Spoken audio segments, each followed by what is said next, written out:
viena no Latvijas problēmām, arī salīdzinoši ar to pašu Igauniju un Lietuvu, ir tas, ka tiešām Latvijā ļoti maz cilvēki līdzdarbojas politikā. Ja mēs paskatāmies vienā Igaunijas partijā, ir vairāk nekā visās Latvijas partijas kopā to biedru, ja? Tas pats arī Lietuvā. Ja? Un šitas sauklis, kas sabiedrības, ka nē, politika netīra liek, tāpēc es tur nekad neiešu. Ja?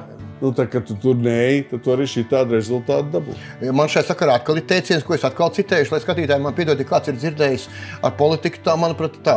Ja tu gribi to no Stalina, no sūdiem, kā kurzemnieki teica, iztīrīt, tev ir jāiekāptais sūdos ar abām kājām. Nu, tāds humors dabīgi. Bet te tas stāsts, jā, kad mēs varbūt pārāk, bet tas ir apzināti virzīta tāda, es gribu teikt, apzināti virzīta sabiedrības nostāja, ka tu mazais cilvēks neko nevar izdarīt, ka tu sēdi tik pie ratiņiem pavaimanā, neaizēj uz vēlēšanām vislabāk, ja? Un pēc tam saka, ka viss ir slikti. Ja? Tas ir tas klasiskais ceļš.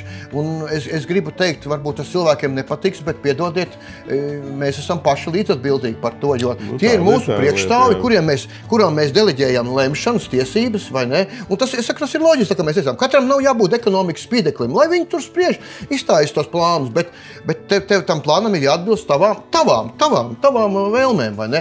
Tā kā es vēlreiz apelēju pie tā, ka jā, tā ir cilvēku izvēle. Bet, protams, arī mūsu vēlēšana sistēma, kaut vai salīdzinām ar to pašu Lietuvu, manā skatījumā, ir kļūdaina šai konkrētajai situācijai. Es esmu par to, ka tomēr būtu jābūt jauktām vēlēšanām, ka ir arī vienmandāta apgabala, jo tas tomēr nostiprinātu to saikni ar reģioniem un arī iedot kvalitāti lielākai saimā. Jo tagad arī, kad es aizēju uz tās saimas komisijām, un es redzu tos cilvēkus, kas tur ir aiz lokomotīvām, tais vagoniņos ievilkt, tu jau redzi pēc acīm.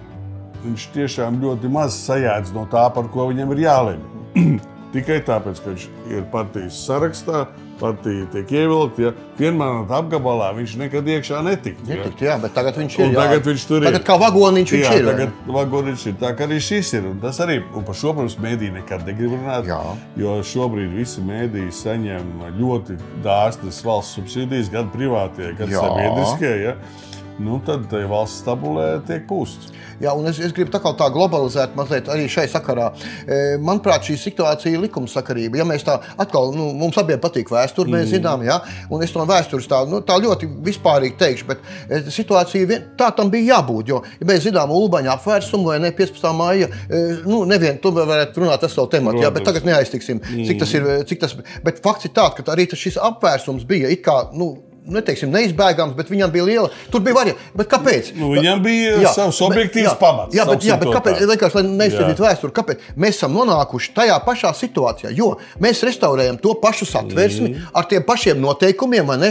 Un tās partijas ir atkal tādas pašas sanākušas, nejūt tās pašas pēc nosaukumiem, bet līdzīgas. Tātad politiskā situācija ir līdzīga. Un atliek vienīgais, kas nav pateiks, ka Ulmans toreiz teica, saima nevelk, bet principā mēs visi tās apkārt virmo. Tātad, principā, Ulmans toreiz uztaisīja, realizēja to, kas nebija izdarīts. Protams, atkal par to, bet mums situācija ir līdzīga. Tagad tu teici, ja, ir nekompetenci liela, ir lielā mērā tāda... Starppartiju kašķis, greizsirdība, arī koalīcijas iekšē. Mēs esam izdarījuši politisku eksperimentu, mēs esam reanimējuši to sistēmu un otrais nonākuši pie tā paša rezultāta. Jā, vienīgā starpība tā, ka tiešām šodienas pasaulē rietumu vadonība nav iespējama, un tieši tādēļ manā skatījumā jāmaina vēlēšana sistēma, kas vismaz to uzlabo. Jā, kompensētu. Jā, tieši tā. Tieši tā.